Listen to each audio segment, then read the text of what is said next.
Entre deux drapeaux, les dilemmes cachés des footballeurs binationaux.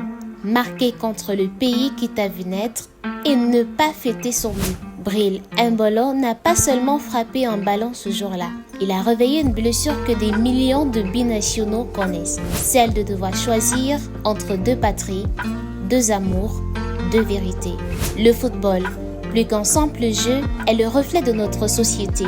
Une scène où se croisent passion, nationalisme et identité. Mais dans ce monde où les équipes nationales sont l'orgueil des peu, une question revient sans cesse. Pour qui ces joueurs binationaux choisiront-ils de jouer? Faut-il représenter le pays où l'on est né, celui de ses origines, ou celui qui nous a accueillis? Imaginez-vous à leur place, face à ce choix. Vous êtes jeune, prometteur, le monde du football s'ouvre devant vous, mais avec une condition. Choisir entre deux pays qui représentent tout ce que vous avez vécu. Quelle équipe allez-vous représenter? La France, qui vous a vu grandir, ou le Cameroun, qui porte votre héritage et vos racines? C'est une question de cœur, de loyauté, mais aussi de stratégie. Aujourd'hui, nous plongeons dans l'univers complexe des footballeurs binationaux. Ces athlètes dont la double nationalité les place souvent au cœur des débats passionnés, au croisement de leurs origines, de leurs ambitions sportives et de la pression médiatique. Les dilemmes identitaires des footballeurs binationaux. Nés dans un pays, mais ayant des racines profondes dans un autre.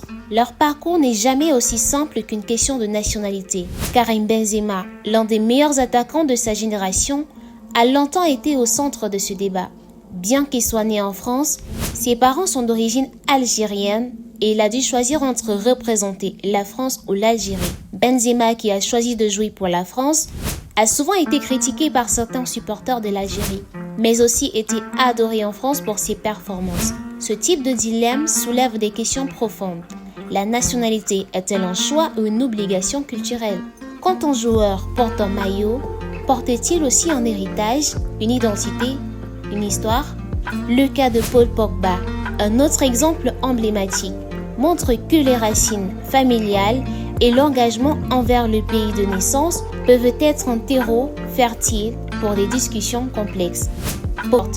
Mais ces dilemmes ne se limitent pas à des questions d'identité. Ils sont aussi une quête, celle du succès, de l'opportunité de briller sur la scène mondiale.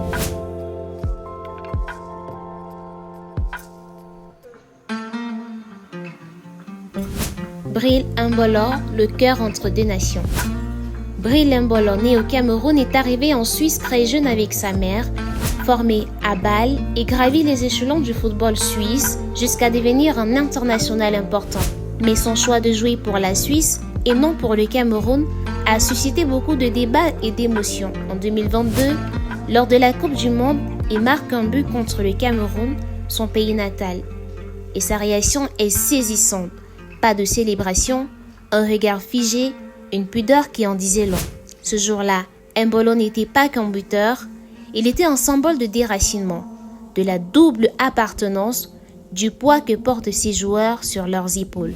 Il a expliqué après le match: « Je suis né au Cameroun, mais j'ai été accueilli, formé, soutenu par la Suisse. Ce but, je l'ai marqué pour ma carrière, mais j'ai un amour immense pour mes racines. » Son histoire montre que pour les binationaux, il n'y a pas de victoire sans fardeau. Chaque match peut devenir un dilemme intime. Chaque but, une blessure discrète. Pour de nombreux footballeurs binationaux, la question du choix national ne se limite pas à un débat identitaire, mais aussi à la recherche du succès. Eric Maxi Choupo-Moting, l'attaquant camerounais, est un excellent exemple de cette dynamique. Bien que Choupo-Moting ait grandi en Allemagne et ait une double nationalité, il a fait le choix de représenter le Cameroun, son pays d'origine. Si ce choix a parfois été critiqué dans certains cercles, il est intéressant de noter que Choupo-Moting a dû peser les avantages et les inconvénients de jouer pour une équipe nationale moins reconnue. En comparaison avec l'Allemagne, une puissance mondiale du football. Ce choix n'a pas seulement été question de fierté, mais aussi un moyen pour lui de contribuer à son pays d'origine et de jouer un rôle dans les compétitions internationales malgré une concurrence féroce au sein des clubs européens. Imaginez-vous à la place de Choupo-Moting, un joueur qui pourrait parfaitement s'imaginer porter le maillot de l'Allemagne, mais qui décide d'emprunter un chemin plus difficile, celui du Cameroun. Cela a créé une place pour lui dans l'histoire de son pays et lui a permis de devenir une figure incontournable, malgré les obstacles. Ce choix audacieux et plein de sens montre qu'au-delà du talent, parfois, le cœur et l'histoire personnelle dictent le parcours.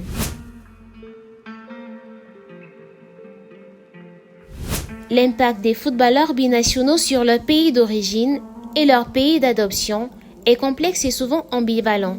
Prenons encore l'exemple de Choupo-Moting qui incarne parfaitement ces dualités.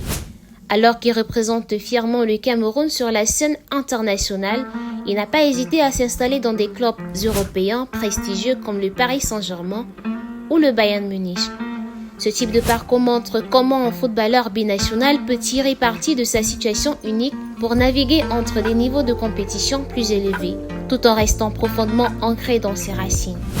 Pierre-Emerick Aubameyang, bien qu'il soit né en France, a choisi de jouer pour le Gabon, le pays d'origine de son père.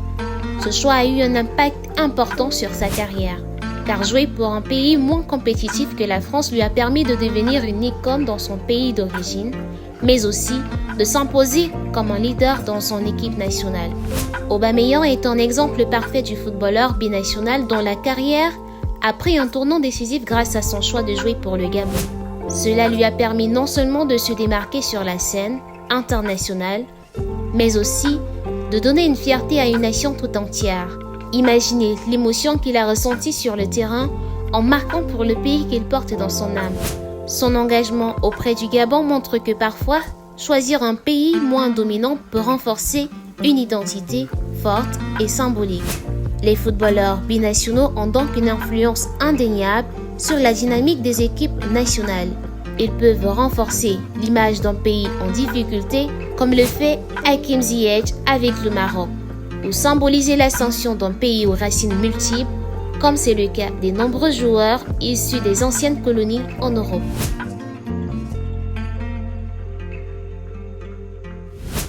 Si le choix d'un footballeur binational semble parfois motivé par une logique sportive ou personnelle, il est également influencé par une pression médiatique et sociale colossale. Les journalistes, les fans et même les politiciens scrutent et jugent chaque mouvement, chaque parole d'un joueur. Les footballeurs binationaux sont souvent pris dans une tomate d'attente et de critiques.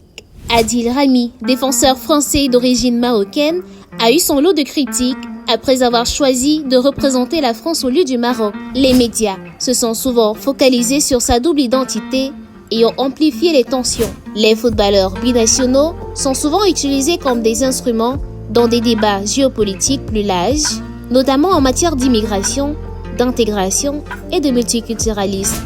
Par exemple, Mesut Özil, d'origine turque mais international allemand, a été au centre d'une polémique après sa rencontre avec le président turc Recep Tayyip Erdogan, ce qui a mis en lumière les tensions politiques entre l'Allemagne et la Turquie. Ces dimensions géopolitiques montrent que les footballeurs ne sont pas seulement des athlètes, mais aussi des symboles dans des débats plus vastes sur l'identité nationale et la citoyenneté. Au-delà des choix identitaires et des attentes publiques, les footballeurs binationaux doivent également gérer des défis émotionnels et psychologiques liés à leur double appartenance. Leurs racines peuvent parfois créer une pression intérieure importante. Pierre-Emerick Aubameyang, bien qu'ayant des origines gabonaises et françaises, a choisi de jouer pour le Gabon. Ce choix, bien qu'il ait renforcé sa position de leader au sein de la sélection gabonaise, l'a aussi placé sous une pression émotionnelle intense, étant donné qu'il est souvent perçu comme un ambassadeur du Gabon à l'échelle mondiale.